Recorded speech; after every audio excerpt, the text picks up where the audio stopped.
Hi, I'm Dr. Jim Hoven of Ramos Law, and your host for Health Matters. Today, we're going to talk about muscles, specifically muscles that aren't moving right because they're either in a guarding position or in spasm. Stay tuned and check it out. Your muscles, they move you around. They give you all the structure, and they help your bones and your joints go from one place to another.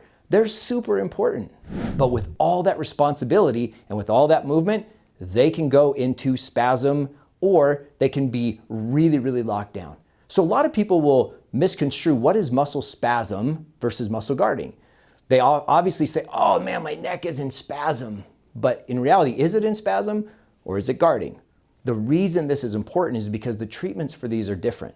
So I want you to think about it this way. Muscle spasm, think about that as a short-term, more of an acute or right after an injury or situation happening to you. So you get in a car wreck and you get hit from behind, your neck whips back, your muscles are going to go into spasm because they're trying to protect the joints that have undergone the trauma. So they're going to lock down in a spasm way.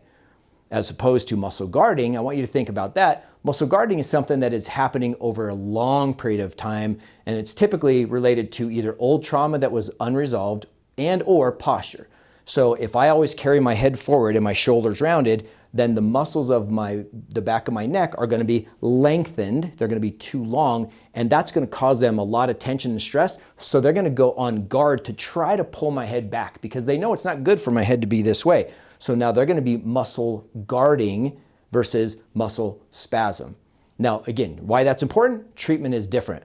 For muscle spasm, it's very common for us to use very light soft tissue techniques to try to release that, but also use a lot of ice because the muscle spasm is a sign of a torn muscle, oftentimes a grade 1 muscle tear. So it's very slight, the fibers are just damaged. And so we'll put ice on there in order to try to relax that area. Then we might put some heat on to bring more fluid to that area.